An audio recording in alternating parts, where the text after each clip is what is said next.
No Paula today, huh? We'll see. Good morning. Hope everybody's doing well. Thank you all for being here. Today is Saturday, July 6th, and you can see up above I have my trusty compadre, Mr. Eric Byer. How are you doing, good sir? Wonderful. Good morning, everybody. Hope everybody had a great holiday. It was fun. We didn't light any fireworks off. I bought coins instead. Yeah, I didn't. We don't because of the dogs, Yeah. but it was pretty. It was kind of weird. There was a lot of them after 9 o'clock, but it was nothing. I mean, not one during the day. And usually around here, it's banging for a week. They Yeah, we started had some in the morning. we had about 2 days. That was really all we had. Hey, morning, Chappie, Starika, me. Thank you all for being channel members and mods. Appreciate you.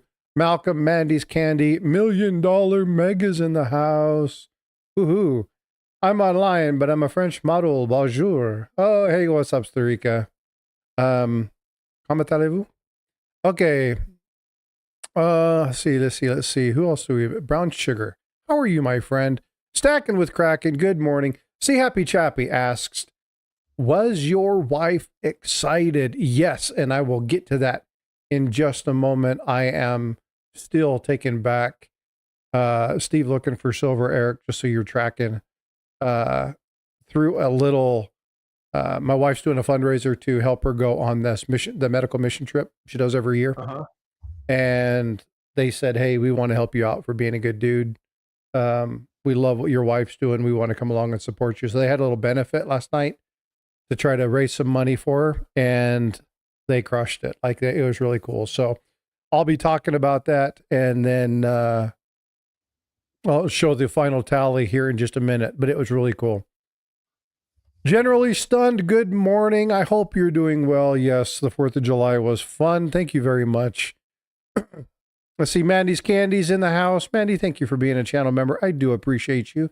And everybody who's I Skip, Kraken, thank you for being a channel member. Meg, thank you for being a channel member. For those who offer the support like that, I can't tell you how much I appreciate you. Again, all the stuff that I get from you guys goes right back into the channel, whether it be in giveaways or whether it be in researching and getting materials so that I can pull up information. My last 2 purchases were books so that I can actually understand more about certain items. And I did purchase a membership to a library so that, and I'm talking about a national library, so that I can go in and pull documents and actually get in to look at more stuff about coins. So there's going to be some cool stuff. But again, all your guys' memberships and stuff really help to further discussions and content on my channel. So I can't tell you how much I appreciate you guys. What's this now? I'm not stunned. Okay, fair point. Oh, good day. Okay, so just before we began, we were talking about the fun show. Eric had given me a little bit of information. You want to tell me a little bit about, or tell everybody else what you and I were talking about regarding fun show size tables, what people can expect? Yeah. In the summer, it's down. It's usually 600-ish tables. We'll say that's probably good. I see they have 700 tables on their map. Winter Fun is usually, I'll say 1,200 tables, maybe 1,500 tables. It depends on the of course, the attendance.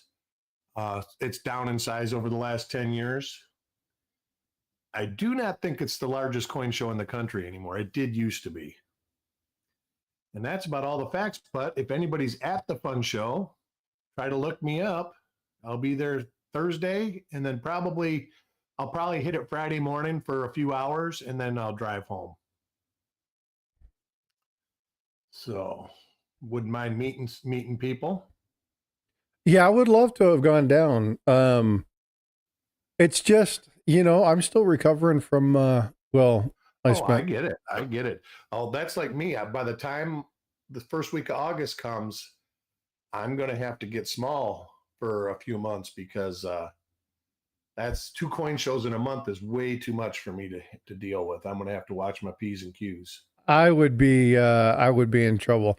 What's up, Sorcerer Stan? Good morning, good sir. That's another great supporting member of my channel. Larry Downing, my favorite pupil, always calls me Professor.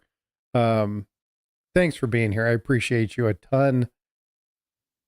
Who did I miss? Azure Blue. Azure Blue snuck in the house. Thank you so much for being here.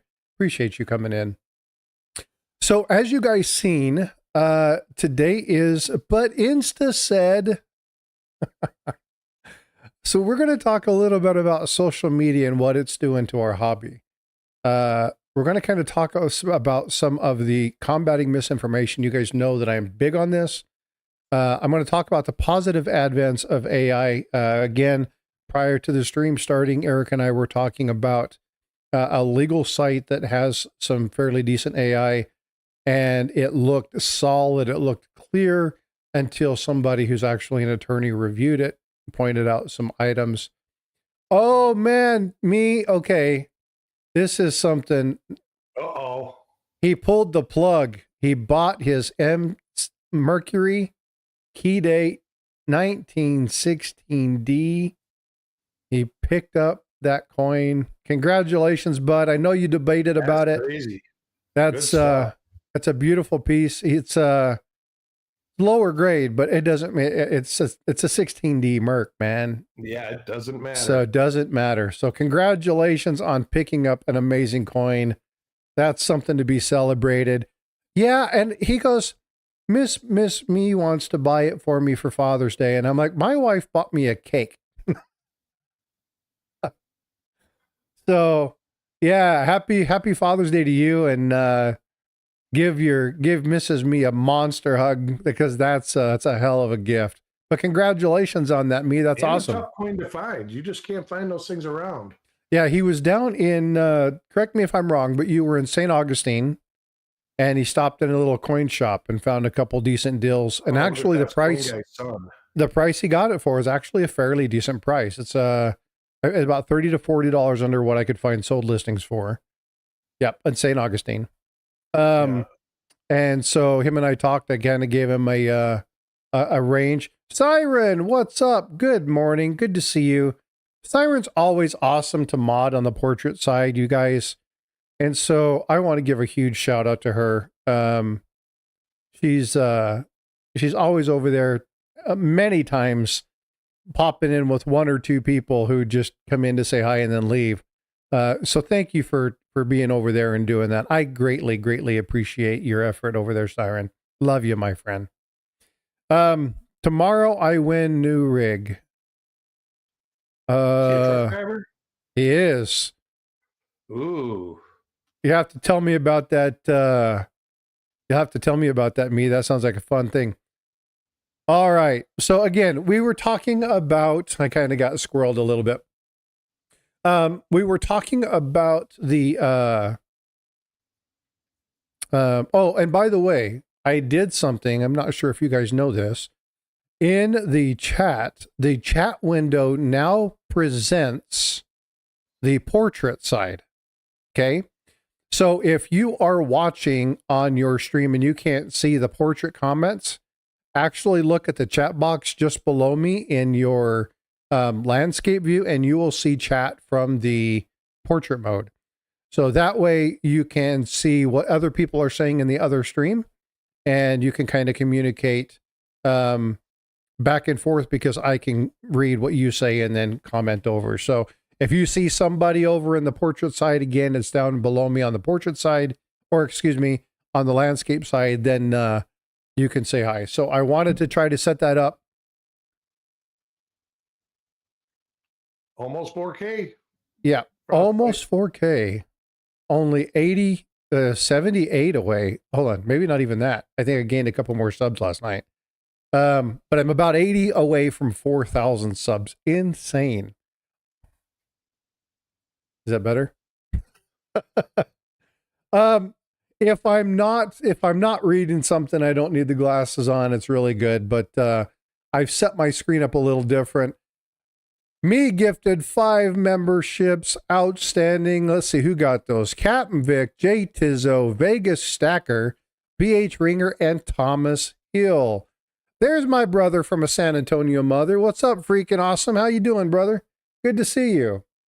Azure Blue says you have 2 live streams going. Yes, I do. One is vertical and one is landscape. I've been doing that for, God, what, 5 months now? 4 months now? So, yeah, just to try to give people more options. What's up, Miss Coin Crew? How are you doing, my friend? Hope you are doing well. She's probably getting ready for another day at the shop. Hope you have a good turnabout today. But yeah, so if you want to come up. Now, if you want to be on the other side, Azure, you can go click on the pinned comment, and the pinned comment will take you over to the landscape. If you guys are in landscape and you want to view it in portrait mode, go to the pinned comment and go to the other side. Go to the dark side. All right. How many times have I got squirreled from starting? Oh, I'm truly kindred spirits with Miss Coin Crew. No work for me. Oh, you're off today. You want to come up and chit chat and hang out with me? You can talk about things from your perspective. I can send you the link if you want to come up and visit. I would love to have you up to talk about this particular item. We are talking again for the people who just came in or didn't catch what I was talking about earlier. We're talking about misinformation, but we're talking about it from the lens of I heard it on Insta, or I heard it on YouTube, or I seen it in blah, blah, blah, whatever it might be. What is Insta? Instagram. Instagram? Oh, all right. All right. Yeah. Didn't know if it was something new that I was like no, sorry. Before. I'm going to do something real quick. No, Instagram. So, and again, there's Instagram, Twitch, you got YouTube, you got so many different items here that when you look at the possibilities of hold on, I am sending this to her. I'm gonna go get a refill real quick, Frosty. Yeah, you're fine. I'm going to send the link to Miss Coin Crew, so give me just a second, and I'm going to throw that up. Bam! It should be on your way, Miss Coin Crew. Very cool. All right, we're good there. One thing that we see,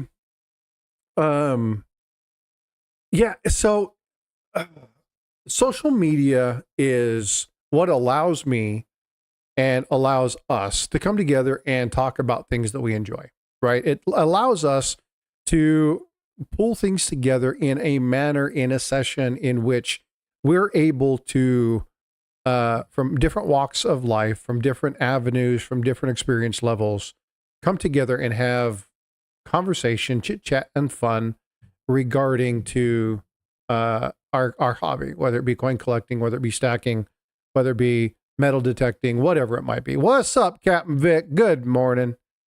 Your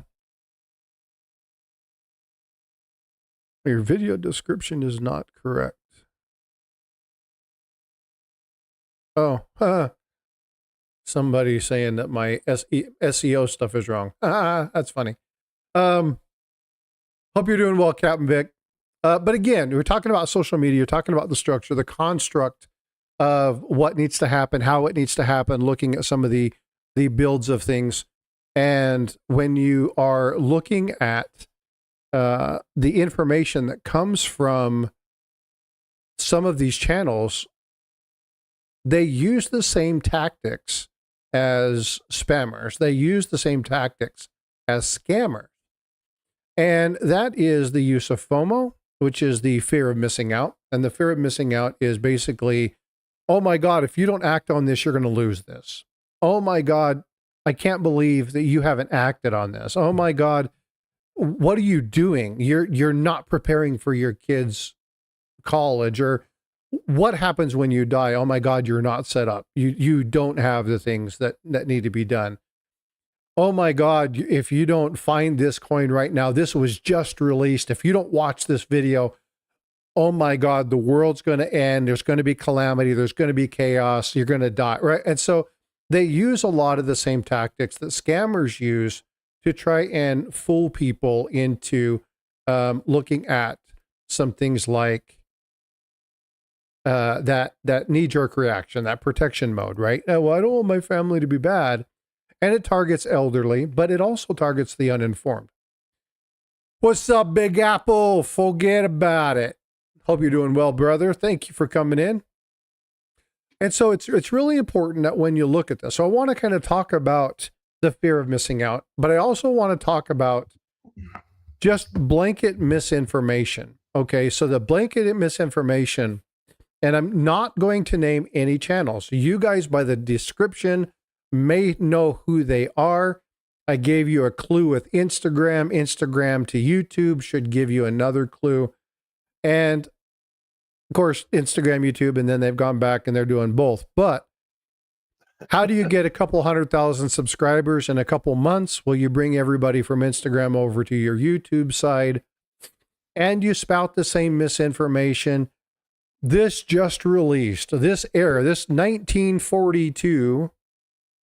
Hello, Miss Going Crew. Good morning. He's like, Good no, morning. don't show me. Don't show me. Yeah, No. that was pretty scary right there.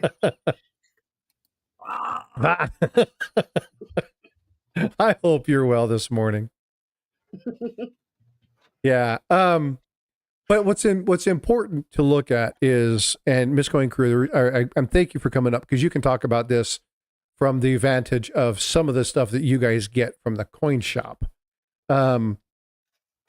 But it's funny to watch some of these and just listen, right? You can see the AI generated ones and they show a picture of a 1909 Lincoln cent and they say, this 1955 double die is one of the most collectible coins there is.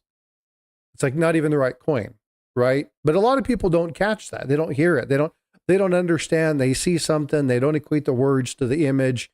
And then, you know, people come in and they're like, hey, I heard this was a 55 double die. They bring in a 1909 coin.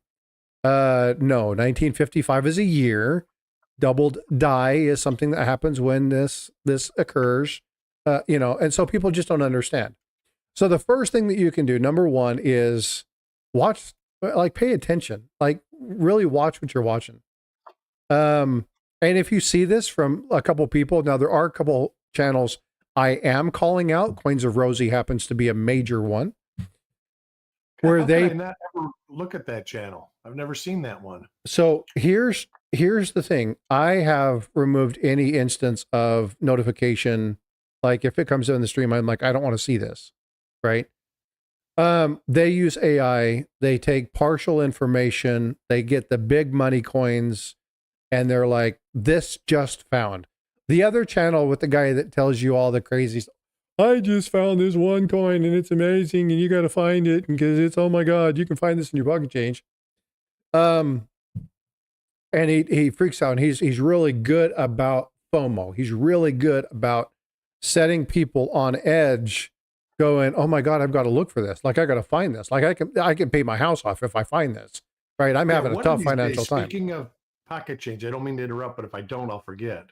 I'm going to try and find out what time period we could get an expert in pocket change searching on.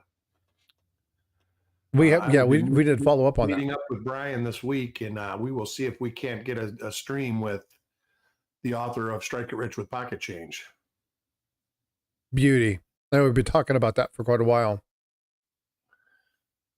That would be awesome. Real chances. I mean, because ultimately you can find anything in pocket change.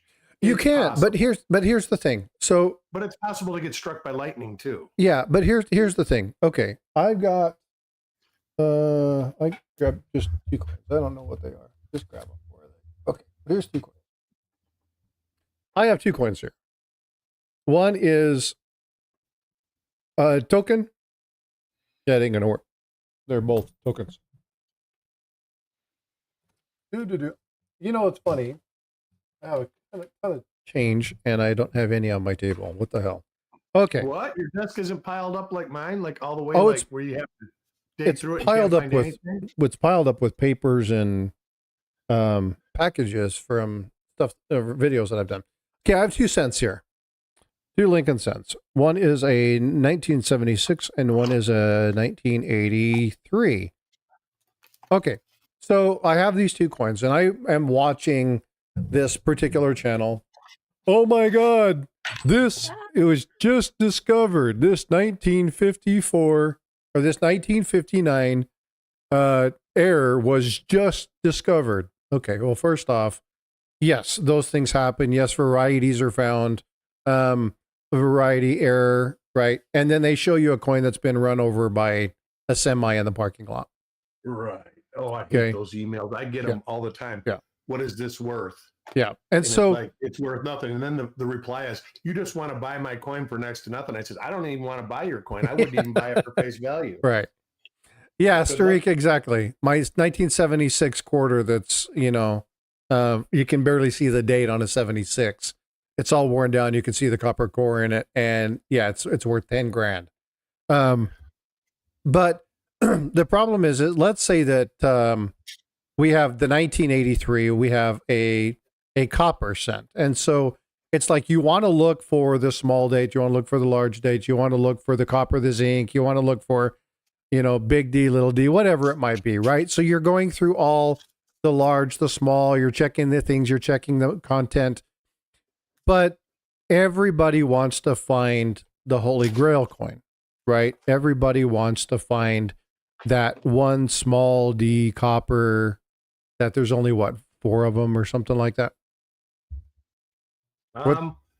There's, I think 4, they just found, there was just one discovered in the last couple of years up in Illinois. Yeah. So, and I actually think all of them have been discovered up there. Yeah. So what they don't do, right? What these channels don't do is they don't say how many of them there are. They just say, you can find this in your pocket change. And if you're due, it's worth $200,000, $300,000. And so everybody freaks to that. Everybody navigates to that because there's this, oh my God, I could be rich. And then Miss Coin Crew and Mr. Coin Crew get these people that walk into their shop, or Eric gets an email and says, hey, here's a 1983. I want my $40,000. So what benefit is that to the coin collecting community? Because what it does is it offsets people that might actually be genuinely interested in searching. Yeah, exactly. It sets people off from actually searching things and wanting to find it because they don't have the proper information. Another thing that really sets me off, we're talking about FOMO, and that is the pressure tactic. And the pressure tactic is one that's used quite frequently with the elderly, right? And you'll see this if you're really careful and you watch certain videos. Now, I've called out a couple channels. I called out a news agency on this, and I called out a major internet provider service, ISP, for posting stuff through their money channel on gold dollars and what senior citizens need to do to set themselves up for success. And they're like, and they gave them a whole bunch of horrible information. Now, this is a money market, supposedly author who is an expert in her field, right? So you get these people who are quote unquote sponsored by a major company that is feeding crap information. And they're saying, if you don't do this, you're not going to be able to take care of your loved ones. If you don't do this, you're not going to be taking care of the ones that you love. Practices. Say again? Total predatory practices. Oh, it's horrible. And so when you see these, a lot of people are like, oh, I love watching these because they're so stupid. They're funny. The problem is that you're engaging in supporting that. And a lot of people were like, well, if I dislike it, then they don't show it to as many people. That's wrong. Any type of engagement, a thumbs up, a thumbs down, a comment, rude, ignorant, or other, is engagement. And so they will purposefully do things. They will purposefully say stuff that's incorrect because their intent is to kind of pressure people into responding. A great example of this is there is a channel that is a gold bullion dealer. What's up, Compton? Long Beach. Hope you're doing well, my friend. He must be on the other side. But again, it's one of those things where there is and I'm not going to name the channels. He has come out and said it himself, and it was done in an interview. And this mint of gold and silver bars that have a Statue of Liberty on them said that I purposefully will call a silver or gold bar a coin. You guys have heard me say this before. And I do this on purpose. It builds engagement. People tell me all the time. I get thousands of comments every day. You don't know what you're talking about. Would you mention the 1976 cent on your desk? Is it on your desk for any reason? Yes, it is. It's Okay. in a roll that I just looked through, and I haven't put the roll away. All right. I was going to say, I just happen to have a 1976 cent. That's a pocket change find. Yeah, there's an RPM on it. Oh, this one's 76 Philadelphia. It's a double die. Oh, cool. But, it could be marketed as I found $5 and it cost me a penny. It might even be worth more than $5. It's actually a pretty nice double die. It's listed and all that, but a lot of people don't look for that stuff. But that's why I was wondering when you took 76 and 83, I was like, wow, I just found a 76 double die. I'm going to pull that out. Yeah, it's an RPM, file. but it's nothing major. Kraken. Kraken with a $2 super chat. He's trying to challenge Sorcerer Stan. You know, you can celery Stan. I don't know where the celery came from. There must be an inside joke there. Farm Dog with the $5 super chat. Outstanding. Thank you, my friend. Appreciate you guys. So yeah, I was just saying when you were talking about pocket change finds, I mean, this is probably an average pocket change find, and you can probably, couple bucks to $10 for most of them. But still, where do you get 500%? Well, Yeah. Yeah. So again, but when you're talking, but the problem is that when you're looking at, people don't want the $2 coin. Right. People want $100,000 coin, and they're far. Is it impossible? No, it's not. It's improbable. They've been found.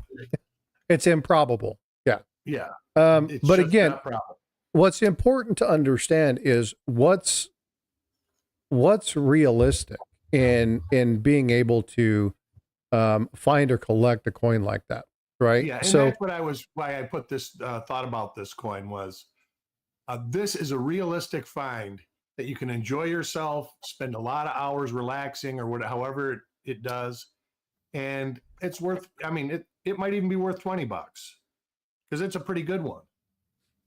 Okay, so I'm going to ask you a question, right? Targeting this again. Remember, we're talking about the information that you see on social media platforms. Or in advertisements. It doesn't have to be hey, Tiger, what's going on? Good morning, brother. It doesn't have to be associated socially or with just social media. Thank Farm Dog. Just that I don't know why it delays. I have the alert set to 0 and it delays for like 10 seconds. I think it's the YouTube delay. Yeah, they send a lot of things through the mail to older people. Yeah. That is just crazy. And there's a guy, I don't even remember his name now. He is actually a renowned numismaticist. Back 30 years ago, he was like mainstream coin dealing, and somehow he got into this being a snake oil salesman. He must make good money at it. There's a couple channels, and we've talked about one again. Yeah. I'm not going to name any of the channels, but we talked about one big one that is like buys, from 2:00 in the morning till 6:00 in the morning on a bunch of cable networks. Yeah. We had go ahead. Oh no, we had this lady come in, and she wanted to have her dad's collection, wanted to know what it was worth, and he had bought all these stuff through these mail orders, and like most of the stuff was like gold plated, so many mils or whatever. And Yeah. so she when we told her like pretty much most of the stuff was not really worth anything, she offered to bring her dad down like once a month so he could buy like legit stuff for his collection, and he would still get the papers and still buy the stuff, even though we tried to explain to him that it's not worth anything. Yeah. I think they're addicted to the packaging on some of that stuff because some of it is in beautiful holders. Oh yeah, you're paying for the fancy box, and Yeah. Yeah. Well, the holders cost more money than the coins inside of them. yeah, and then like all the information of your fake replica thing. Yeah, it's unfortunately it's unfortunate. Again, I was talking about the mainstream media channel that listed that advertisement. It was targeting senior citizens. It said so in the title. And the gold that they were talking about is gold dollars, the single gold presidential dollars. They weren't talking about gold. And they were saying you need to stock up on these and really protect your kids' futures. And now they were talking, when you read the article, they were talking gold, like gold. But the problem was, high. You need to get this. Well, the problem, an all-time high, and this and that, and then they say golden dollar afterwards. Yeah, they show you the golden dollar, but they're talking about gold. So people are like, "Oh my God, I have one of those. How much? Oh, it must be worth a lot." And people put, and I did this jokingly. You put an old, beat up, damaged coin in a flip and mark it rare. And, somebody will be like, "Oh my God, what the heck? Oh, this is amazing. Look, I found this rare coin." And, it's stamped rare because somebody carved in the coin rare. Right. So I thought it was stamped rare because it was only 1 minute on each side, still bloody in the center. Yeah. You got jokes. What's up? Vote for Pedro. How you doing, my friend? But yeah, it's just one of these things where it's like, and I don't own a coin shop. I've never worked in a coin shop. So I know both of you have, I should say. And I'm so not a coin dealer, coin shop. I buy and sell a lot, but you I had would been not consider myself. I have been. You have a lot of experience in that. that. Was enough for me.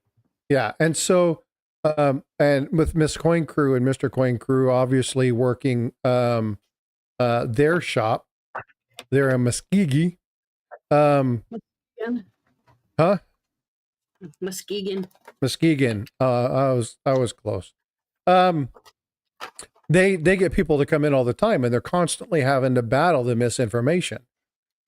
So what I wanted to do is, again, just kind of talk with you about some of these items and give you kind of just a couple tips when you're looking at some of these coins. Now, Coin Zone, indeed. Kevin from Coins Making Sense is in the house. Good to see you, brother. Blistering Barnacles, what's going on, my brother from a northern mother? I hope you were doing well. The captain is here. Good to see you. But I want to share something with you guys. So, real quick, last night, actually on Tuesday, I had a good buddy of mine, Steve Looking for Silver, contact me and say, "Hey, we saw that you were going to be doing something for your wife, and we wanted to put something together for you. Would you allow us to do that?" And I'm like, "Dude, there's no need. I appreciate you, but if there's something you want to do, you can do it. Great, outstanding." And so he reached out to Oregon, and they said, we're gonna do a little something. We're gonna put something out there for you. We're gonna get some money for your wife, so that we can kind of help you out. You've done a lot for the community. We want to help your wife. We absolutely firmly believe that she is doing God's work, so we want to come alongside and help her. So for those of you who don't know, my wife is She works as a hospital. She's in charge of Joint Commission standards and sterile processing. And she goes down with this team from WOGO. It's the Women Orthopedists Global Outreach. And they go to underserved nations or states, cities, whatever, and perform surgeries on women or children who are disfigured and give them back the gift of mobility. It is an amazing organization. And in order to participate in this, you have to, quote unquote, buy in. And so you have to raise a certain amount of money in order to let them know that you're serious about going, because they have to book your travel, your stuff like that. Last night, they came together and the total was a single donation of over $1,200 to my wife, putting us at $1,647 raised. Absolutely blew the goal away. And I just want to say thank you to everybody who came alongside. It was amazing, but wanted to take just a second real quick and say thank you to everybody who did that. So anyway, I can't thank them enough. So cool. Anyway, wanted to do that while people were here. Vote for Pedro's here. Did a lot to really make sure things were in line. See Happy Chappy. The folks came along to just do a lot of good work to really help my wife out. And I can't tell you how much I appreciate you all. All right, back to the topic. Yeah, absolutely amazing. So there's a couple things that I want to do. Sorcerer Stan. Oh, you guys make me laugh. You guys are hoots. $3 super chat. Can't let Kraken stay on the surface. Nah, you got to take Kraken off. Remove him from that line.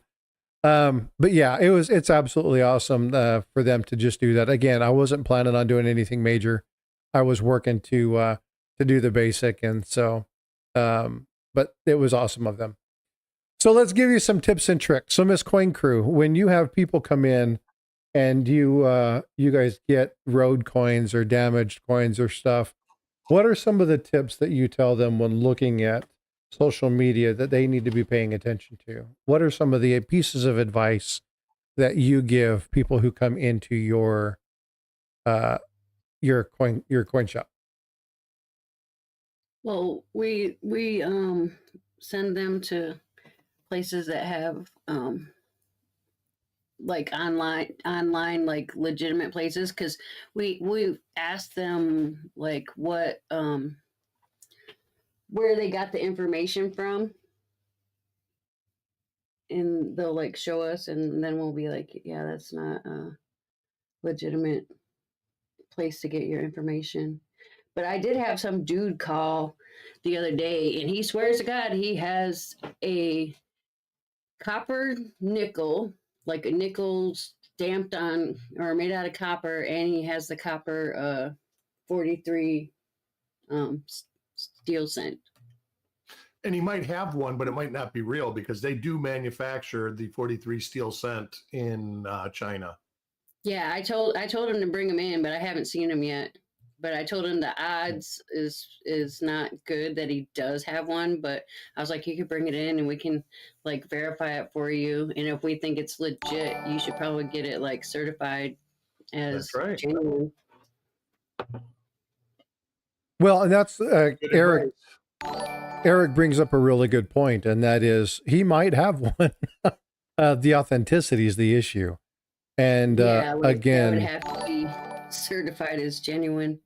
Yeah. So if somebody comes in and let's say that they have something like that, how do you show them? How do you, quote unquote, for lack of a better phrase, how do you prove to them that it's not real? Well, I mean, we would look up the specs and do all like the testing on it and stuff, like weight and like, of course, if it was a copper plated steel cent or something, it would stick to a magnet. Right. But we have like the little gauge things too that can do the millimeters of it. So for the folks that are in chat, okay, what other things might you do when you have, can we give them a cognitive test? Oh, in some cases, you definitely want to try that. That's for certain. But in chat, let's go ahead. Just list out some things that if somebody came to you with a coin that you knew was fake or you assumed was fake, where would you send people? So let's say that you have, perfect example, 1943 copper cent comes out. She just mentioned a magnet. We just talked about the weight. What other things might you do to help somebody out? Because what's important, wait, perfect. Okay. What's important to understand is that when you look at this information, right, in order to search coins, you have to understand the coin. You have to know what you're looking for. A great example, test with the Sigma. That works if or it's... an RF. A lot of coin dealers don't have RF guns. Yeah. An RF gun will give every little thing in it. Yeah. Yeah, but Sigma doesn't work on like copper coins and stuff like that either. Nope. And a lot of times, if you're testing silver, ASEs, especially if the makeup is right, the mixture is right, it'll test okay. It'll be on the edge, but it'll still test as a decent coin. The other thing is, accurate either. Send them to a coin shop or send them to a grading company. Now, here's the thing. Okay, I want to be careful suggesting that they send that to a grading company. If they are adamant after you help them and you want them to verify that, you can do so. But if they have a coin show, it's better to send them to a coin show and see if there are people at the coin show who do grading. It's much better to send people there than it is to send people to spend 30, 40, 50, 60, 70, 80, 100 bucks to send in a fake coin, because they're going to come back and they're going to be like, you're an ass. I spent 100 bucks. You recommended that I send this fake coin off. So if you want to protect the hobby, you got to think about ways that you can do stuff. A great one, we have a wonderful resource. She's not here today, but Paula, live coin Q&A, right? Sit with them, take a photo with them, reach out to them, let people know, hey, if you have questions, take good quality photos, livecoinqa.com. Go check them out. There's a bunch of resources. Hey, if you're looking at Lincoln cents, go check out copper coins. Here's the thing. It'll tell you what you need to look for. If it doesn't match, knowledge is key. Information is key, right? So what's really important about looking and being able to combat this is to make sure you do that. So Compton, if you are at a coin show, or if you're near a coin show, or you have somebody that has good experience with grading, it's a great thing to do. Send them to the coin shop. If they're in a coin shop, and Miss Coin Crew can say this, I've heard her and Keith talk about this all the time. Well, or actually Eric mentioned it just a few moments ago himself. You're just trying to take my coin and sell it for more money. You're just trying to rip me off. Yeah, but if you don't want their coin. Yeah, it's like, I'm not trying to buy it from you. We get bad Google reviews all the time saying that we were like jerks, we're liars, we don't know what we're talking about.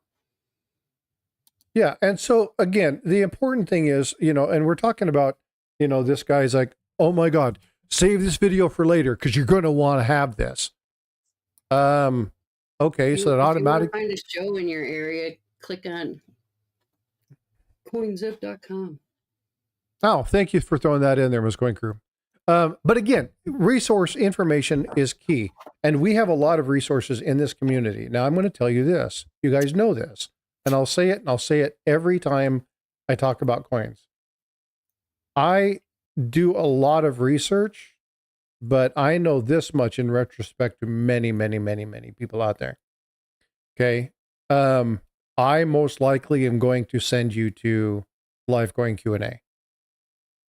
If you're talking silver, if you're talking stacking, if you're talking precious metals, if you're talking gold and things of that nature, then I'm going to reference you to a coin shop in your area. I'll help you research a couple.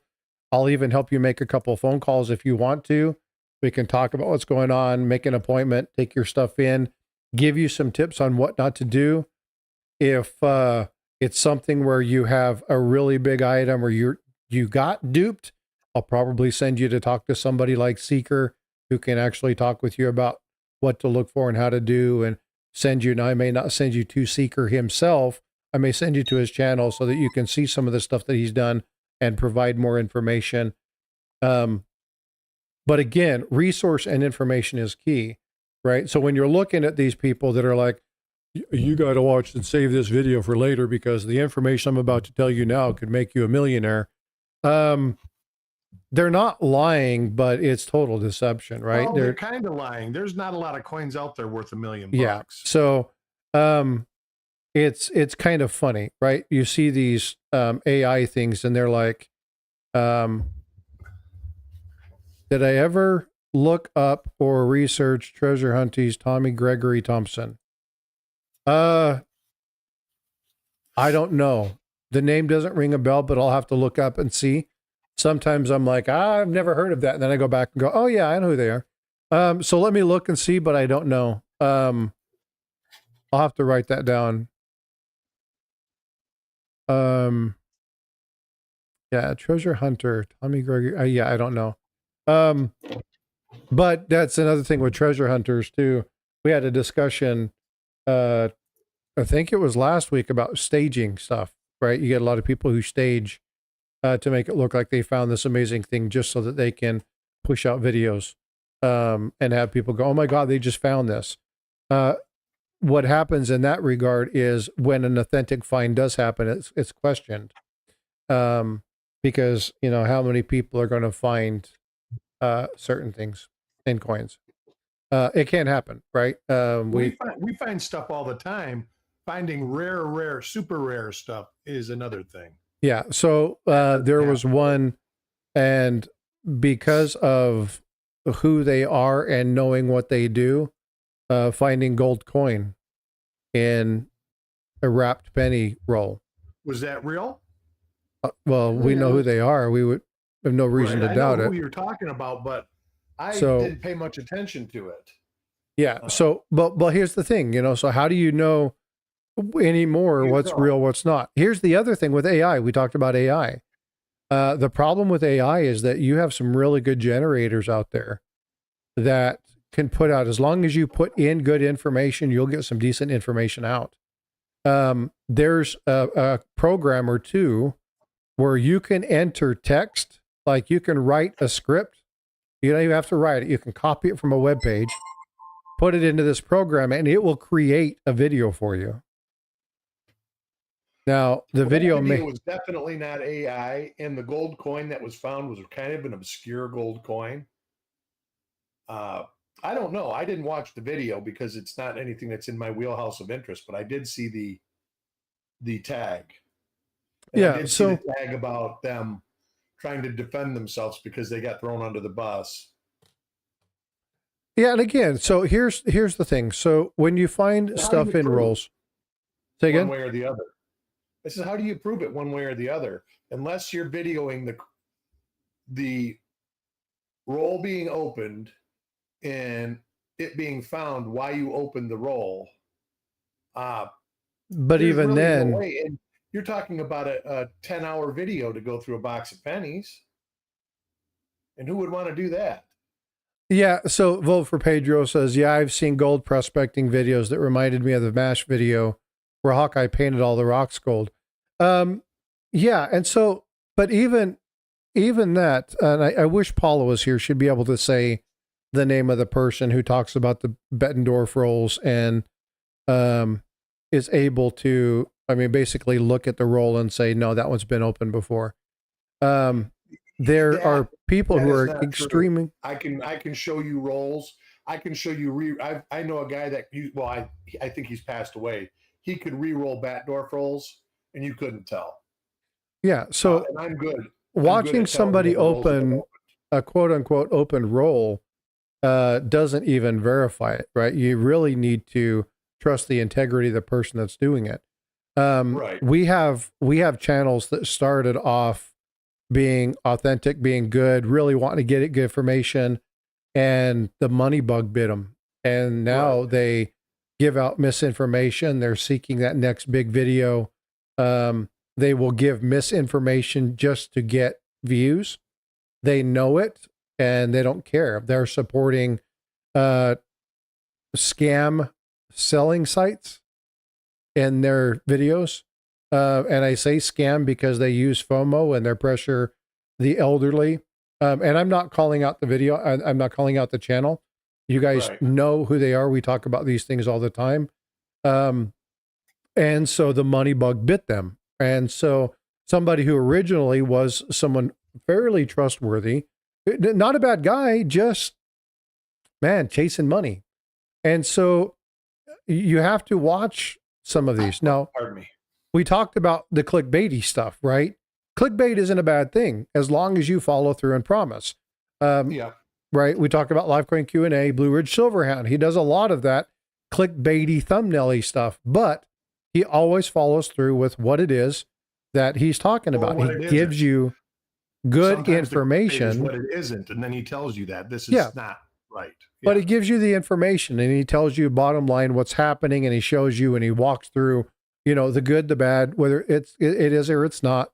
But he doesn't use the clickbaity as to get you in there, and then, you know, now the video's about, you know, Smurf coins or something like that. I don't know. Blowing smoke up your rear. Yeah, and it's just, you know, talking about this, you know, 1955 double die that's actually a 1909 Lincoln set. By the way, that video has been pulled down. It's no longer up because I kept complaining about it as misinformation, and I reported them as a fraudulent channel. And they had about 125 videos that were pulled from their channel. I know because I got notifications over and over and over again, and a lot of the shorts that I had making fun of this particular channel have been removed because the content is no longer viable. So, you know what's the irony with that is they're using AI to pull those videos down. Yeah, in many cases, yes. Now, again, AI isn't a culprit. Yeah.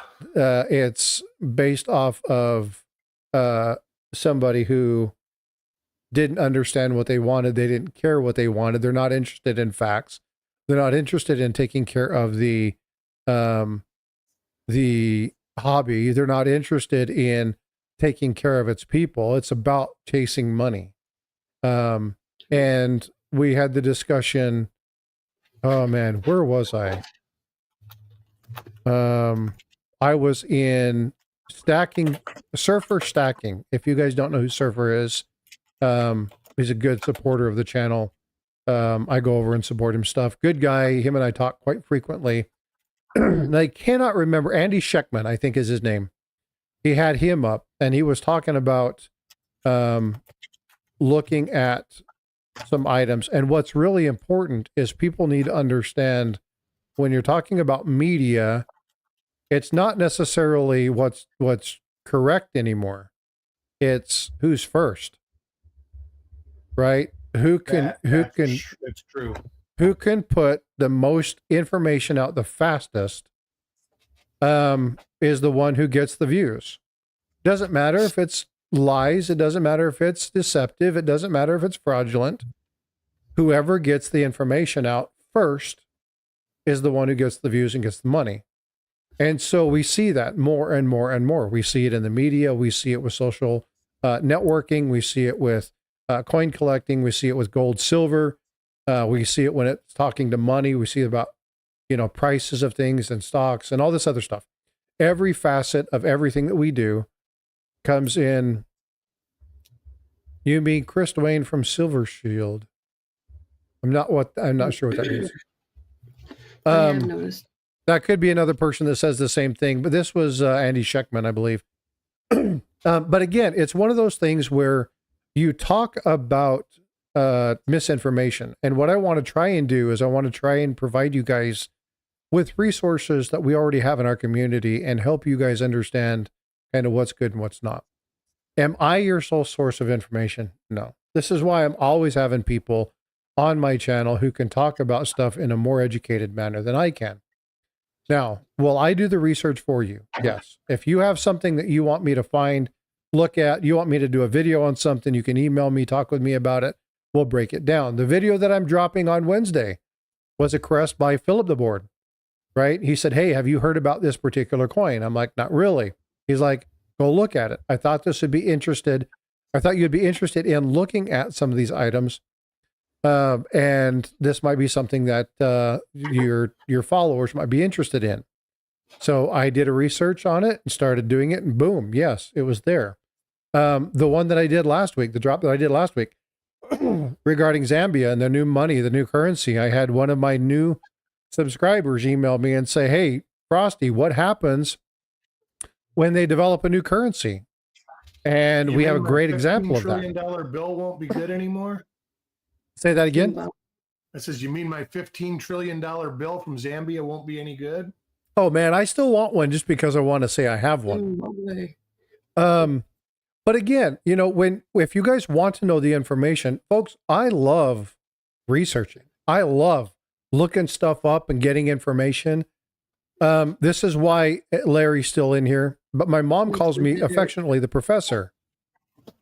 Because if you ask me a question, I'll try to find the answer for you. And if I can't find it, I will bring in people or I will talk to people and try to do what I can to make sure that I give you that. But I'm not expecting to be your sole source. I want to help. So if you want to do that, you know, come support the channel. Hey, Eric, what's going on, brother? But I don't need to be the only one. What's up, Miss Coin Crew? Sorry. Oh, no. I just noticed like a lot of these are just like stacker channels, like about stacking gold and silver and stuff. Like most of them don't really know anything about coins, but because of their following, like people will take their words for like they know all this about coins and they really don't. Well, and that's one thing. So I'm gonna do a little plug here, but I'm not gonna drop too much information because we're still working it. Tiger and I are going to put something together because Tiger and I talk about this all the time as Coin Crew. The other thing that Tiger Stacker and I talk about quite frequently when you're talking about stacking and collecting and numismatics is sometimes it's like, hey, I've got this coin and it's really cool, and here's this tube, and this tube is really cool, and you know, this tube sells for $590. I'll sell it to you, you know, at $610. So you buy this tube of Eagles, $610, outstanding.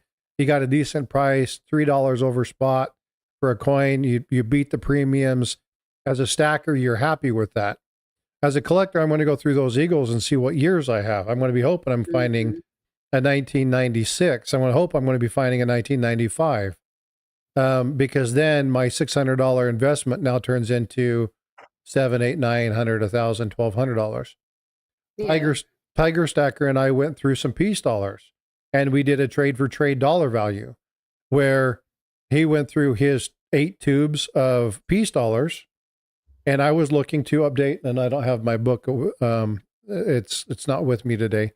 But I was going through my peace dollars, and I said, hey, I need a couple coins. So he was looking through them, and we found 7 coins in trade. I sent him 14 peace dollars that were duplicates that he just wanted for a stack, because the 7 coins in value were the same as the 14 that I sent him. So stackers can increase their stacking weight by understanding what coins they have. So it can be extremely beneficial. So Tiger and I are pulling together, and we're developing something that's going to be released here shortly. And I'm not going to really talk much about that, but you can expect something to be fun. Actually, Eric, I'm going to include you on a question that I've been asked as well. So, because I know you like doing stuff other than sense. Yep, I'm full of nonsense stuff. Yeah, and so I hate sense. But it's important because, you know, I like to collect coins, but I also stack as well. I stack for my personal benefit, and offsetting. Generally stunned, yeah. Now he collects motorcycles. That's nice. Yeah. So, but I collect coins. I collect silver. I collect gold. Whatever I have the ability to collect. But when I stack, I'm going to stack the stuff I like. But sometimes the premiums on things are too high. But if I'm going to be looking for information, so let's say I'm going to be buying a gold coin, I'm going to be calling Coin Crew. I'm going to be calling Mike from Mid-America Coins. I'm going to be calling Silver Seeker. I'm going to be calling Minot. I'm going to be asking, because even though they're my friends, I'm going to shop, find the best deal and say, hey, I can find this deal. Can you match it? Because if you can match it, I'll buy it from you. Right? If I have something that I have question about, I'm going to send the photo of a coin to Livecoin Q&A. I'm going to have Paula and Shay and Blue Ridge. I'm going to have them look at it.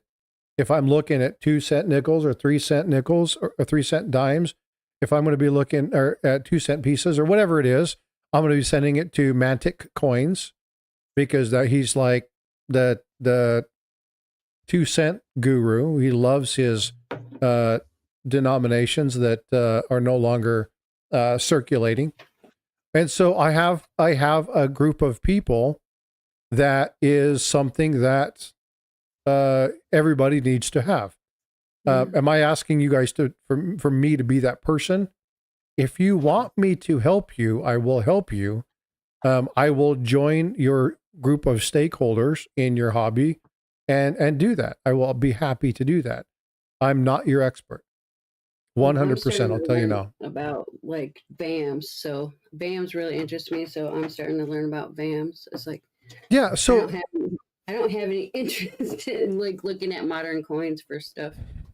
Hey, well, VAMs is that's where that all starts from. There is lots of VAMs to look for. Lots of VAMs. Yeah. So I'm learning all the like technical stuff on it. And not all VAMs are created equal. For them basically say you shouldn't be looking for the ones with VAMs. You should be looking for the ones without, because there's not a whole lot. Well, what I do is I look at the coin first, and then I mark down the areas that don't look right, and then I look to see if it is a VAM. Yeah. And if it's not, hey, I'll put it to the side, and maybe like I found something. Yeah. Well, a lot of VAMs are just die cracks. I mean, everything. They consider a lot of stuff that would not be considered a variety as a VAM. Oh yeah, like die cracks aren't usually VAMs. Yeah. But they have. But they can be. Yeah. I found one with like a triangle sticking off the eagle's neck and stuff like that. I look for stuff like that. Die clashes, whereas they're not really varieties. They're actually like error coins, minor errors. But I guess that's a definitional thing now. There are some people that do think die clashes are variety coins. Well, and then some of it is like letter transfer. Yeah, but again, indirect transfer. Yeah. Remember, folks, that when we're talking VAMs, okay, this is an important distinction to make. Every single Morgan is a VAM. Every single peace dollar is a VAM. I mean, VAM, they're not, though. Huh? They're not, though. Like they are. No, because a VAM, a VAM is the catalog that talked about a specific pairing of dice. Every die was cataloged. Every single coin is a VAM. The problem is that the generalized VAM, every coin, ask Paula, every coin of the Morgan dollar is a VAM, because the VAM, the listing is just a catalog of die pairings. That's all it is. The VAM itself is the collectible piece. And there are some VAMs that are worth more. There are some VAMs that have more interesting stuff on them. But if you look up VAM, okay, here, I'll pull this up real quick and I'll share with everybody. Okay. But I mean, they're not considered like, they're not like listed as a VAM. Like there's a lot of them that don't have anything out of the ordinary on them. Yeah. So hold on. I look for the stuff you can see. Like I'm not like. Yeah, I get what you're saying. Like something I can just like show somebody, not something that pull out the microscope and.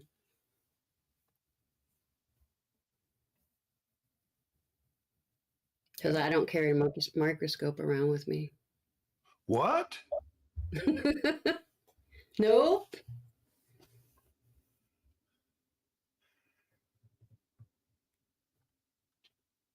Yeah, I get grief at coin shows because sometimes I'll have 4 loops on me. And I go, what are you going to do with all of those? It's none of your Do you business. wear them around your neck? Okay. Actually, 2 of them I do. The 2 that I use, I do. But sometimes you need a little more oomph. Yeah, And I got one of those in carry my pocket. around with like wear lanyards with your Yeah, with your. 4 of them's too much for my lanyard. It'll give me a sore back. 'Cause one of They're them's like huge. individual. Oh, you have a huge one. Yeah. Morning, teacher. All right. So let me share this with you. So here is the Morgan VAMs by date. You can go to VAM World.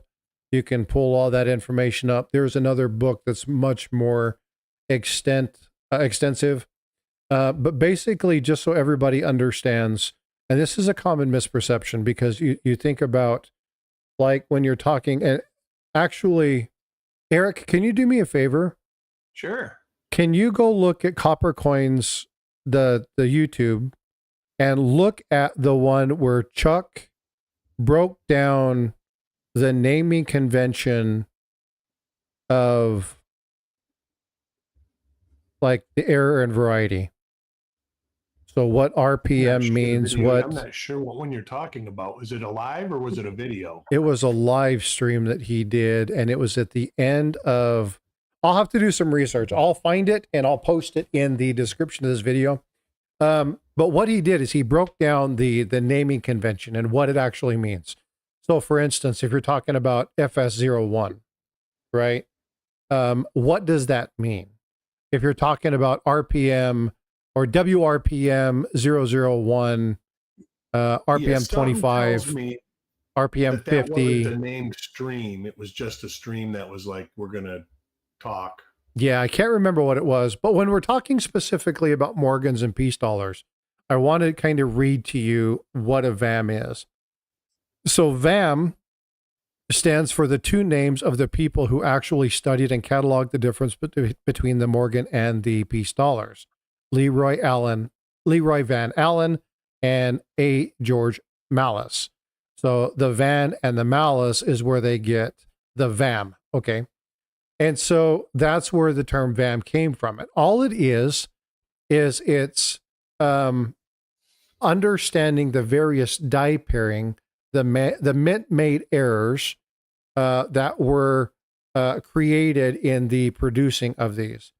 So these 2 guys went through and actually broke down every die pair. They studied the entire die pair listing and documented every die pair combination and documented die cracks, duplication, doubling on stars. They looked at cleft in the chin, doubling on the face, the hot lips. They look at doubling in the ears, doubling in the hair. They look at shifting in the denticles. They look at little spikes that are there, and they cataloged very thoroughly every single die pair of the Morgan and peace dollar runs.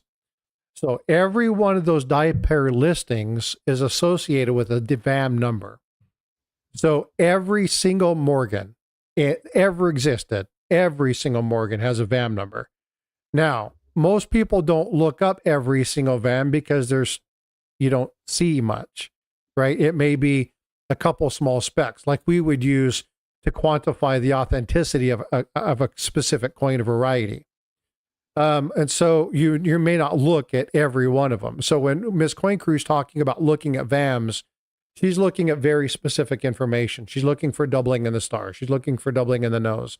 She's looking for doubling in the eye socket. She's looking for stuff I can see. Like, I don't want to have to like scope it and, oh, there's like a dot that nobody can see unless you have a microscope. I'm looking for stuff that's evident.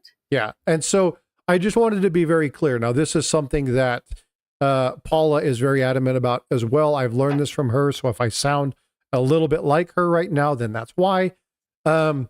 But when they talk about, it's like, oh, I found a VAM. It's like, okay, well, cool. Is it in the top 100? No. Well, then PCGS won't grade it. Just, they won't. Doesn't matter if it's a VAM or not. PCGS won't grade it. Is it listed on the VAM sheet? Yes. Okay, cool. What's the number? Okay, we'll look at it. Okay. It's minor. It's fairly significant. It's not listed on the top 100s, but you might be able to send this to ANACs or somebody, and they'll validate it and verify that it is in fact that particular one.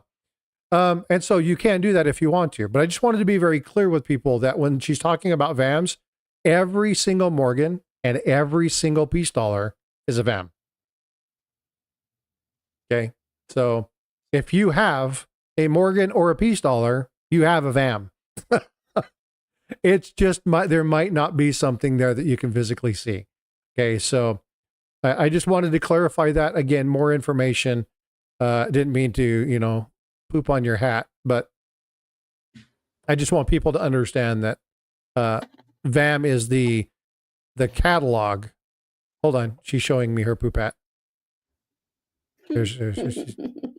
Right, that's why I said poop on your hat. How dare you? Oh, too much fun. But again, you can go to VAM World, Google that. You'll have a listing of VAMs. You can see the years. It's all sorted out, sorted by years and mint marks.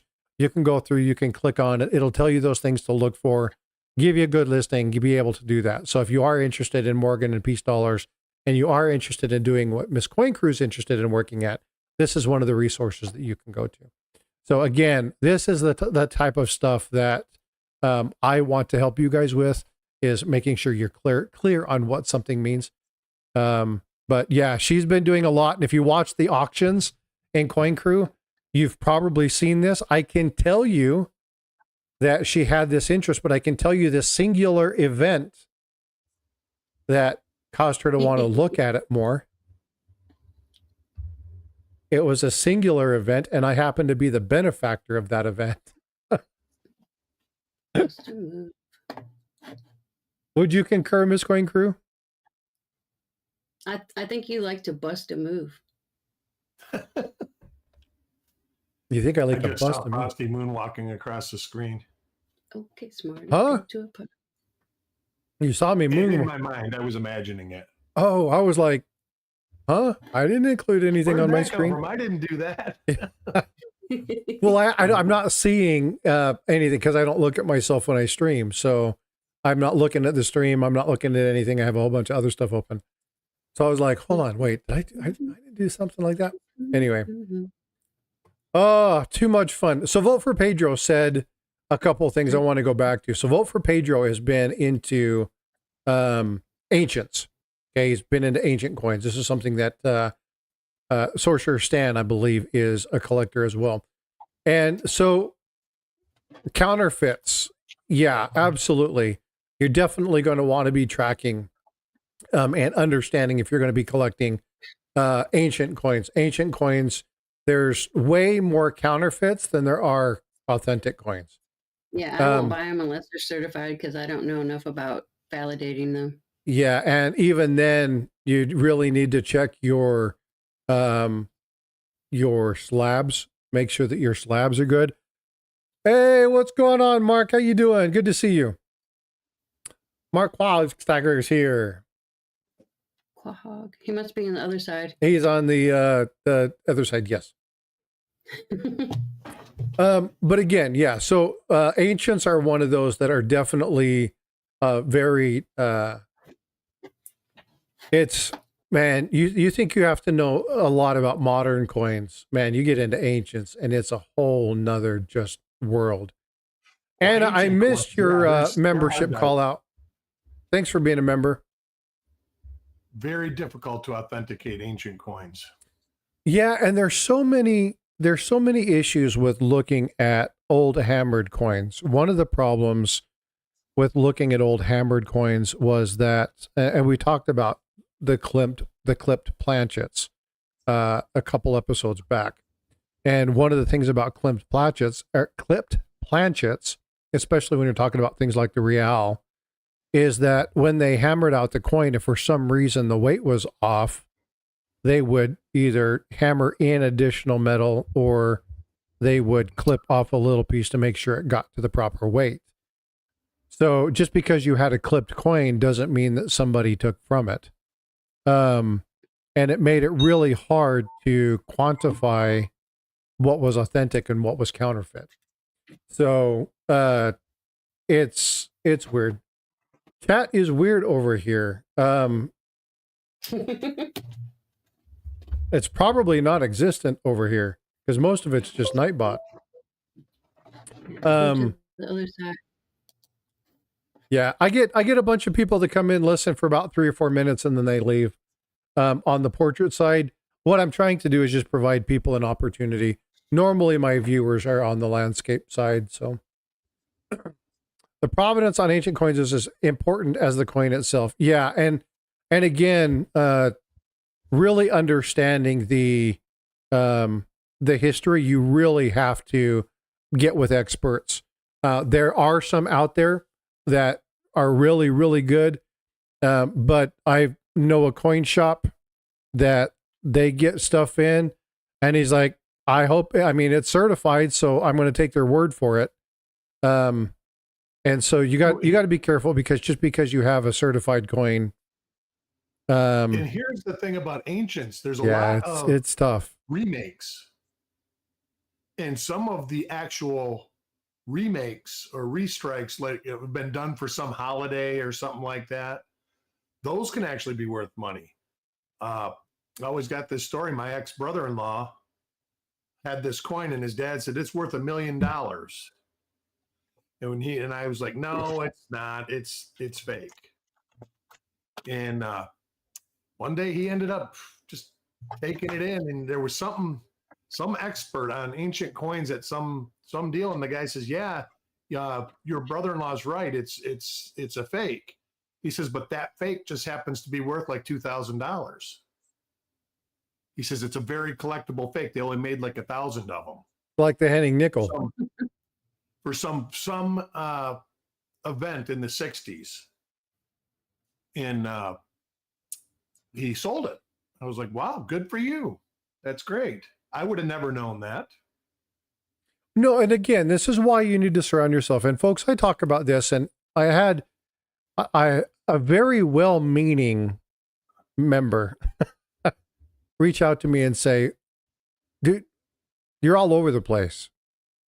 And that's because our hobby is level of experience is all over the place. So it's important that sometimes I take things really down to the low level, and sometimes I have to get a little bit more complex. Sometimes I want to talk about stacking because we have stackers in the hobby, and it's important that you protect your wealth.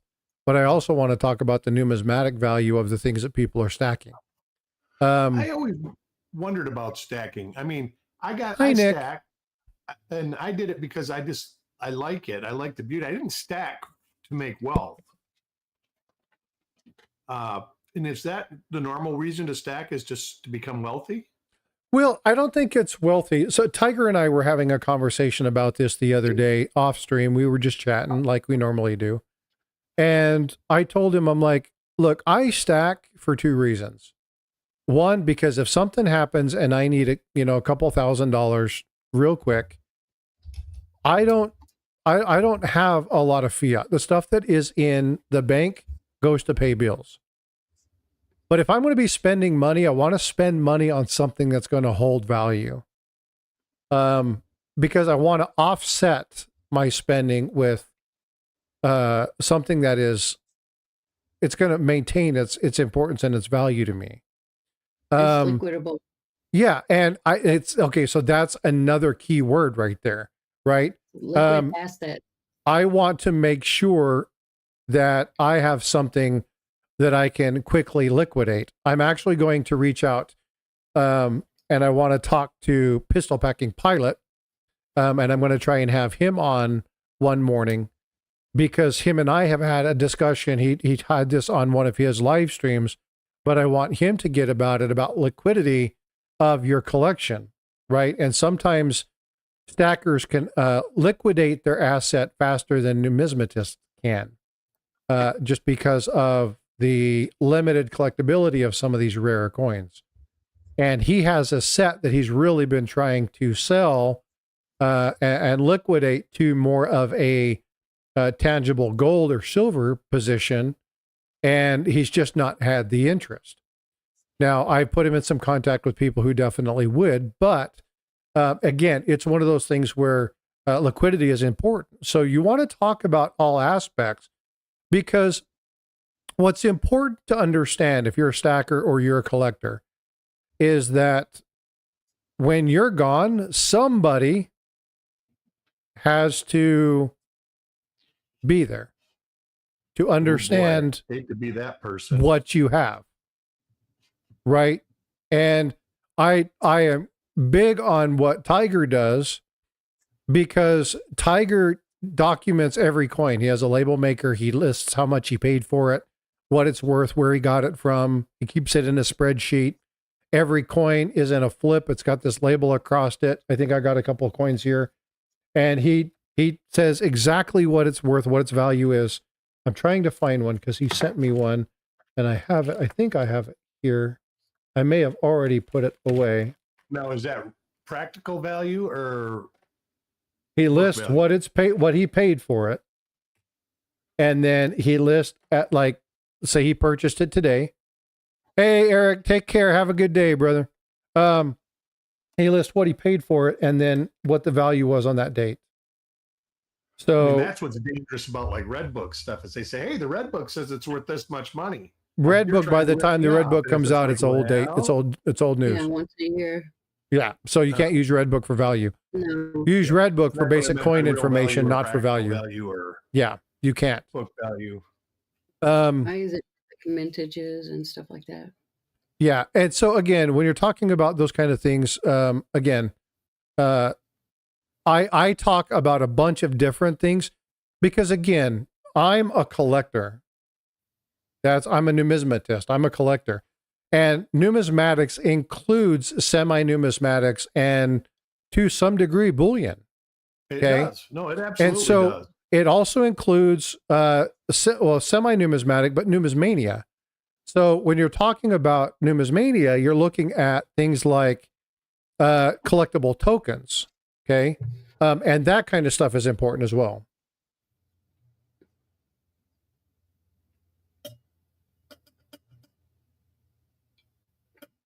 Numismatic. Yeah, that was the main reason I closed my business, was I couldn't do what I liked. It turned into a business and I couldn't do what I liked anymore. And it was basically, I was buying scrap more than I was doing coins. And when everything shot up, I think in 2008, 2009, it went ridiculous. I was like, well, this is the time to step out. And not a lot of people that I used to do business with went belly up at that time. Yeah. Because silver was what, $60 an ounce. Yeah. And it went from $3 to $60 like in a year. Well, yeah, but then it came back down afterwards. You still had to buy. You know, you can't say, I'm not buying right now. You're still buying and selling. And those guys, when it dropped, hell, my local coin shop, he still talks about, he just said, I was fortunate enough to have the capital. He says, I still have silver that I overpaid for sitting in a vault, just so when I go to buy, I don't shoot myself in the foot. There's like a big thing. We still do too. Yeah. we got a roll of maple leaves that we paid $50 a piece on. Yeah. And he says, I got it in there just to remind me that yeah, you can't be too serious about it, or you have to be serious, but not serious enough to put yourself out of business. And like me, I bailed in time. I did really well, but yeah, I had friends that didn't fare so well. They lost the farm. So yeah, we don't deal a lot in like error coins, because it's a niche thing. Like you could get some real cool double die or something, but like you have to get a specific person that wants to buy it. So that's why we don't deal a lot with like the error stuff, because and I agree. And that's what I was interested in. It's not liquidable.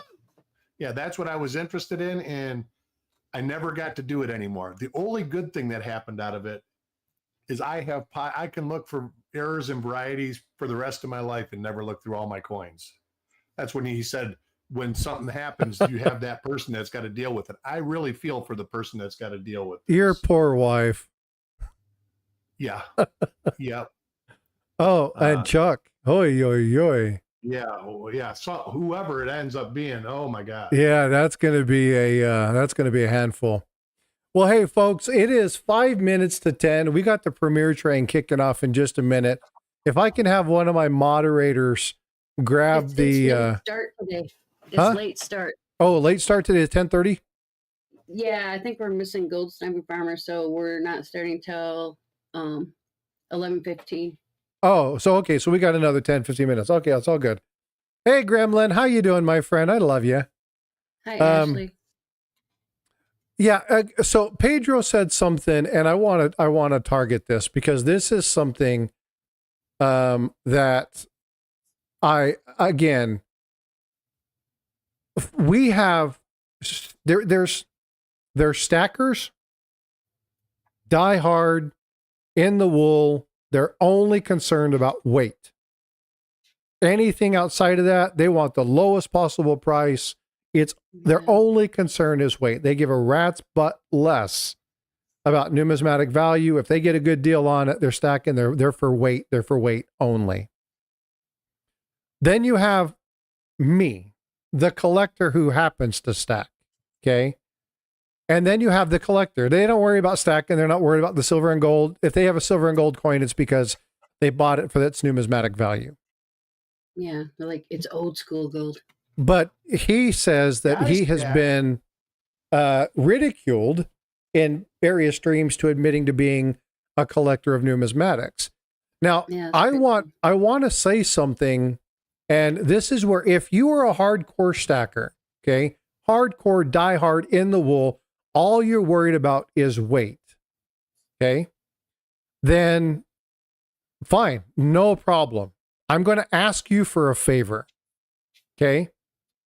I want you to sell me.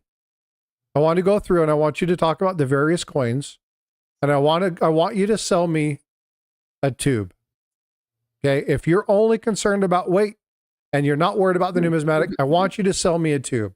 And here's what I want to do. I want to see if you have tubes. If you've been stacking for a while, I want you to go through and see if you have tubes that are solely 1996, solely 1995, right? Because constitutional coins. I mean, most stackers have constitutional silver, and to me, that they're coin collectors. They're not silver collectors because that's just not weight. Thanks, Teach. Appreciate you, brother. Yeah, well, but again, so here's the thing, and this is what I did with Tiger, because Tiger was like, "Well, I don't care about that. I'm only concerned about weight." And it was like, "Well, let me share something with you, okay?"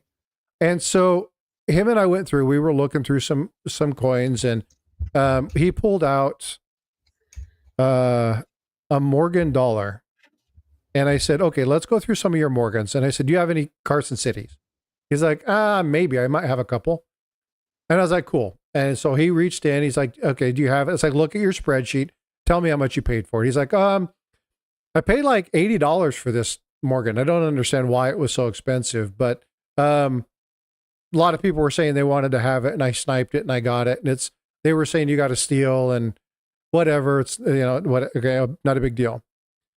So we were going through some of his coins. We went through, I think we were going through like maybe 20 or 30 coins, and we did calculation of numismatic value versus the weight value.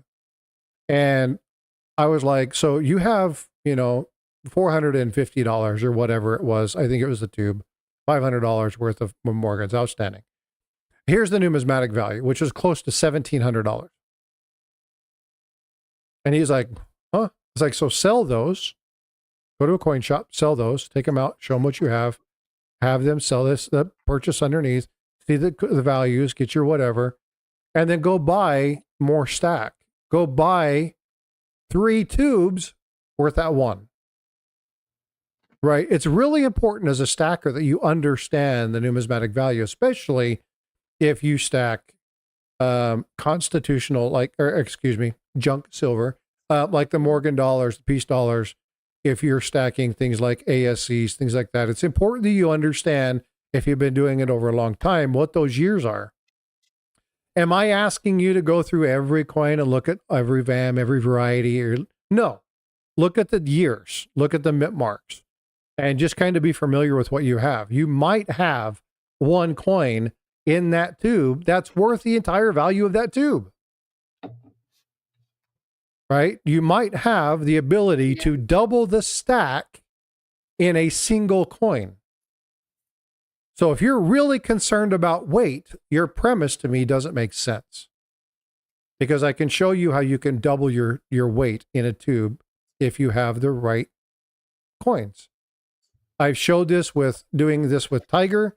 I've showed this with going through other people, laying stuff out, looking at the tubes, looking at coins, finding different varieties, finding different things in those tubes, and then turn around and being able to buy, sell a 10th ounce gold. They wanted to trade 10th ounce golds up for an ounce. Don't ever do that. You're losing too much money on premiums. Go trade that 10th ounce gold for a 10 ounce bar.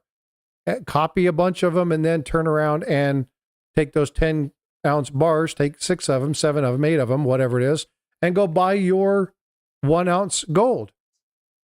You've saved your premium. You have 30 ounces of silver still, and now you have your 1 ounce gold.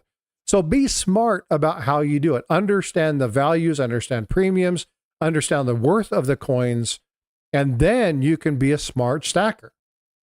Right? So I don't want stackers losing money. Frosty. Say again? This is all the bullion dealers just went, thanks, Frosty. Well, but the thing is again, if you were looking to better your position, no one's going to fault you for trying to get the better deal.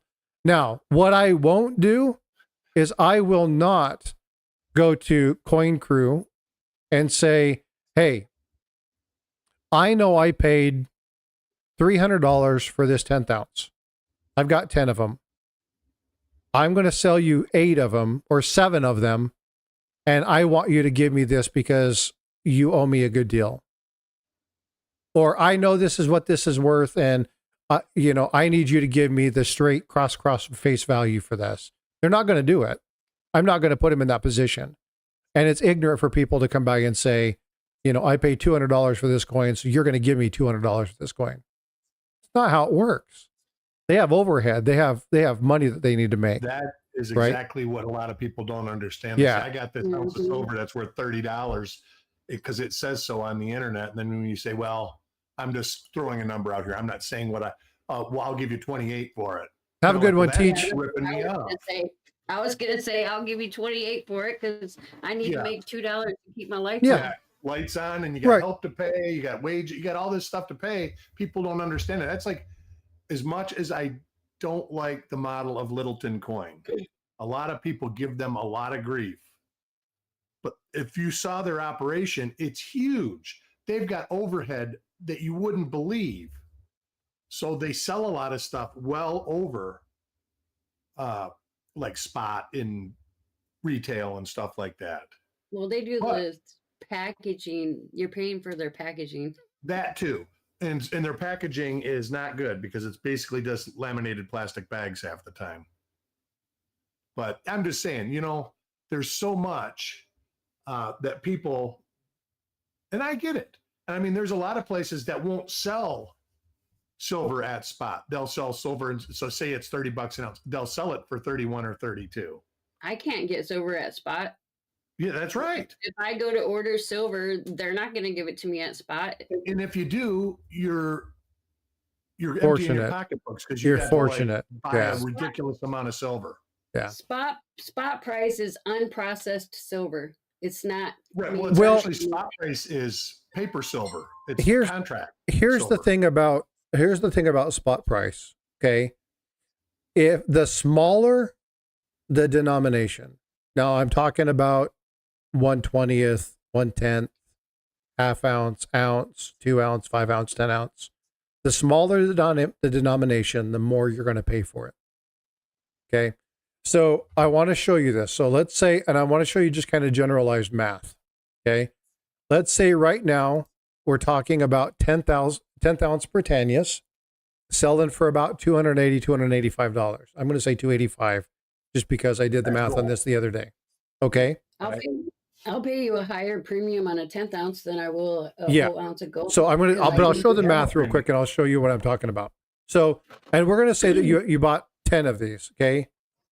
So you had $2,850 is what you paid out. Now, this doesn't count your shipping or whatever. That's just for the coin. Okay. Now, right now, a 10th ounce of gold is $2,400. Okay. No, an ounce of gold. Or an ounce of gold. Sorry. An ounce of gold is $2,400. So if I take $2,400 away, you're losing $450. Okay. So if you take 10th ounces of gold and you trade it straight across the board for a 1 ounce, you're losing $450. Okay. So let's take that as a basic premise. Now here we take that same 285. So Miss Coin Crew, how much is a 10 ounce silver bar worth right now? A 10th ounce? A 10 ounce silver bar. Oh, a 10 ounce? $2 over spot. Okay, so I mean, that's what I would sell it for, like $2 over spot. okay, so let's say that it's what? $290? If it's 30, I'd charge you $320. $320. Okay, so here, very cool. Okay, so we have our $285, right, that we paid for our gold eagles. And you do that by 10. Okay. And we have our $2,850.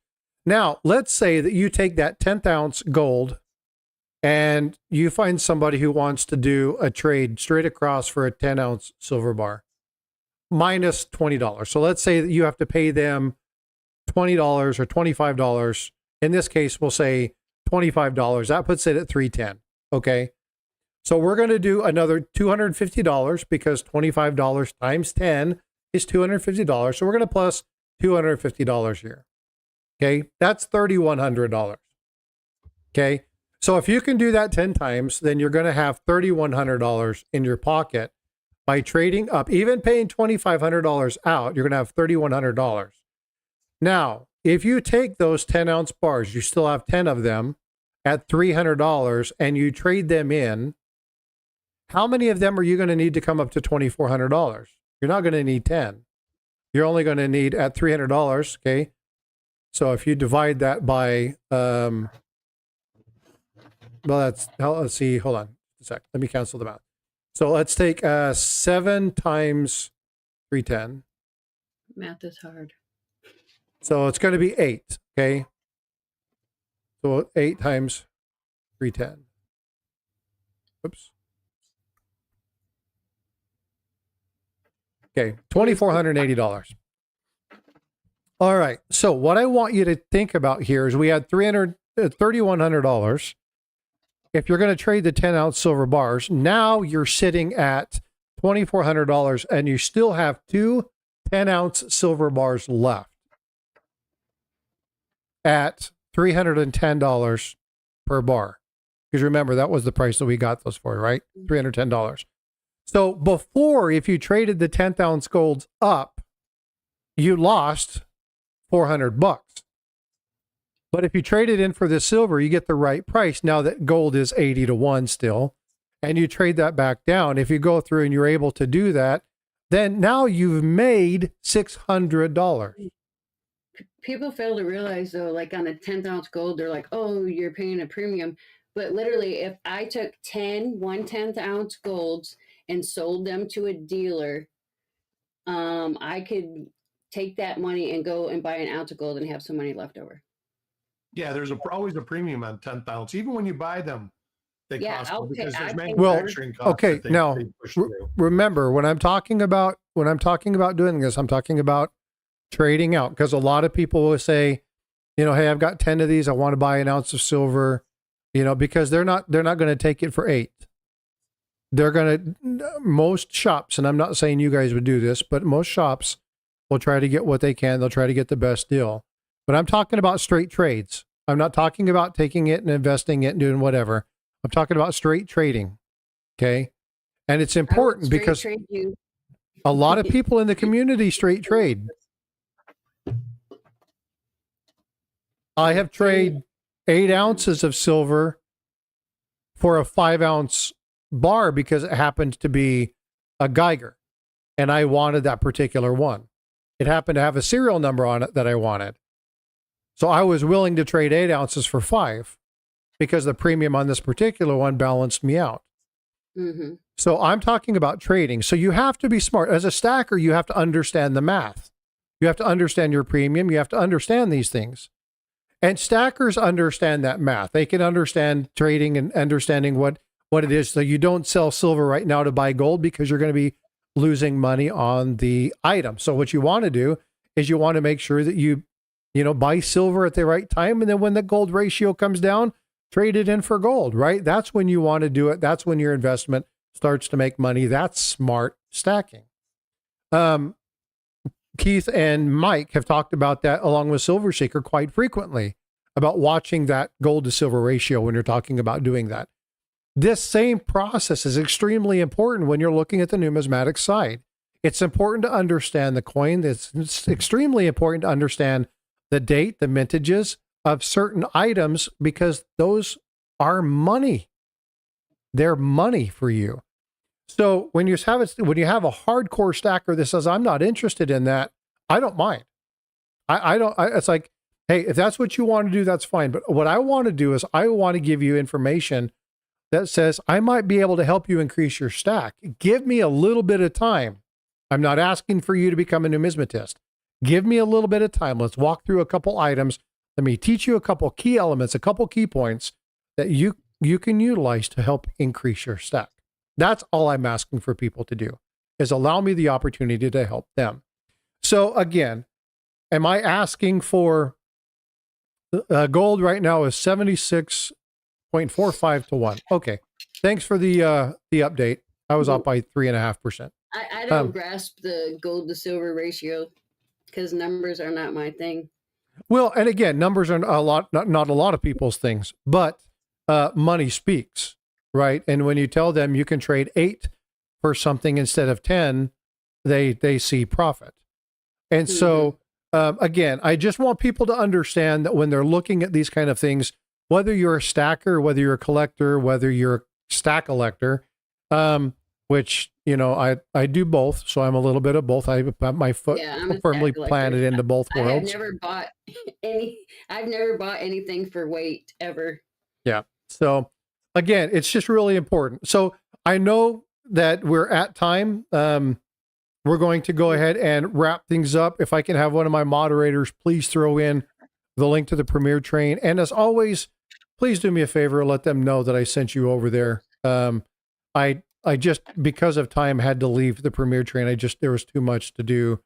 2 live streams, 2 videos, and spend time with family. I would love to be able to do more, but my family asked for some of my time back. So it's important that I do so. Miss Coin Crew, thank you so much for coming up. Eric, as always, I always appreciate you being here. Thank you for all the support you give this channel. You all have a wonderful day, and I'll see y'all soon. Take care, brother. I do know stuff. Ms. Coin Crew is smart. You guys don't take her. And charming. Don't forget that. Indeed. Don't take her. Hold on. What just happened here? What just happened here? I just got a notification, but where's my notification thing? I got a notification, but there's no notification. Oh, Joseph Hooper just subscribed. Woohoo. Thank you for the subscription, bud. Thank you. I was like, hold on. I heard a sound, but nothing happened. All right. New subscriber. Thank you very much. I appreciate that. All right, folks, we'll go over, click on that Premier Train. I've got an appointment to get to. They scheduled me an MRI at 9 p.m. Oh, wow. Ooh. Who does that? The VA. All right. Anyway, folks, thank you, Miss Coin Crew. Love you. Love you. Bye. You have a wonderful day. If you find any ship coins, let me know. See you, all right. Frosty. Take care, Eric. I appreciate you guys. And again, Kraken, Sorcerer, Stan, Farm Dog, and thank you all for the super chats and the memberships. I appreciate your support. I hope you have a great time there in Orlando. Ladies and gentlemen, love you, appreciate you, and I